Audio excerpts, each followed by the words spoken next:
Hello. In this Freedom Whence, John Wesley Bready, page 236, in the chapter on the abolition of slavery, he's now arrived at the American emancipation problem, because England has already forbidden not only the slave traffic in 1807, but now slavery itself in their dominion, and are enforcing that on the seas. But America, of course, doesn't get around to this until 1865. So here Bready addresses the situation as it was in America in those days. The paradoxes and difficulties associated with the overthrow of American slavery were numerous and involved. The institution of slavery in the southern states had been established under British rule, and for generations it had been fed by the British slave trade. Washington, commander of the armies of liberty and the father of his country, was a southern planter and slave owner, while the traditions and legends which entwined themselves around his name tended unfortunately to attach enhanced respectability to the institution of slavery. The sacrosanct American Constitution, moreover, by its latent concessions to the slave-owning states, became itself a stumbling block to emancipation, many good and godly citizens believing that this solemn instrument of union had guaranteed the foundation of slavery in all states where previously it existed. Hence, to have joined direct issue with the slave interest would have, they feared, have threatened to the I'll read that again. Hence, to have joined direct issue with the slave interest would, they feared, have threatened the solidarity of the nation. And the astute political leaders of the Confederate States were not slow to exploit such fears. Indeed, for long, Southern politicians wielded a quite disproportionate power in formulating the national policy of the young republic. Not a few of the slave owners were men of leisure, prestige, and wealth. They were skilled in the subtleties and casuistries of partisan politics, and they finally represented slave property valued at over 2,000 millions of dollars.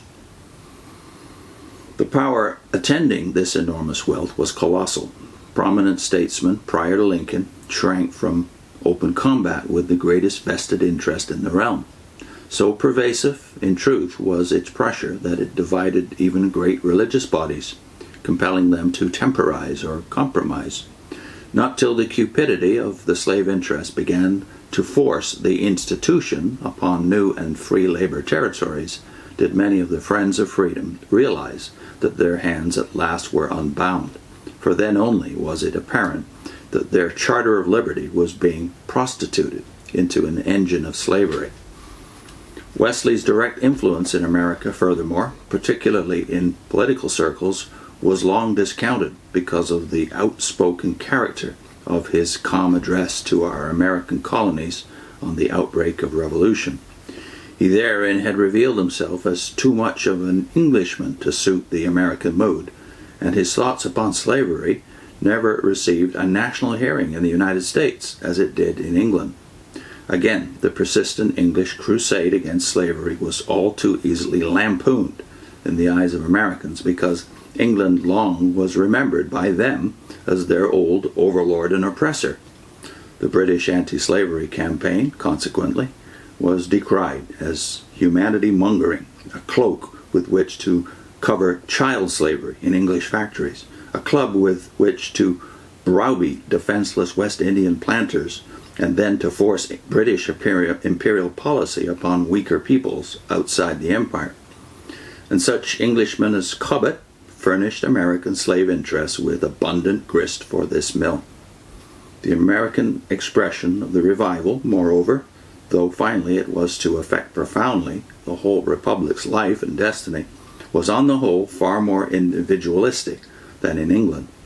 True, the heroic labors of such pioneers as Asbury and Coke were to leave an abiding concern for righteousness within countless souls throughout the land. True, too, in the United States as in Britain, the revival kindled spiritual fires which profoundly influenced all Protestantism, including Unitarianism, but this further was frequently too denominational in expression, and the rampant demon of American slavery could never be laid low save by the cooperative endeavor of all moral and spiritual forces within the realm.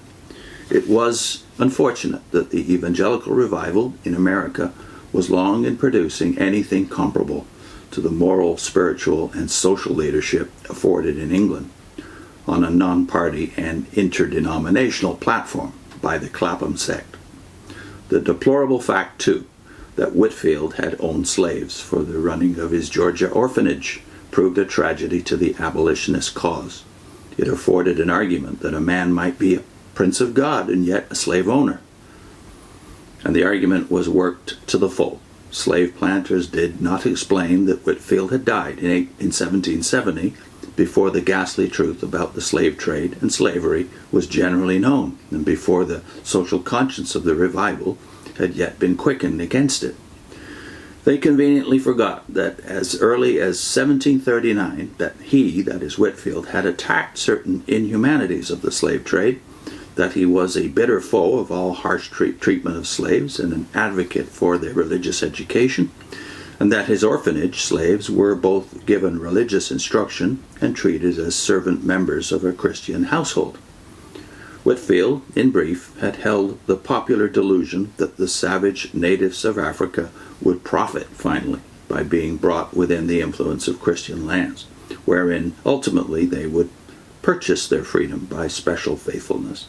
He did not reckon with a central fact of history, that slavery, by its very nature, tends spiritually to enslave the enslavers.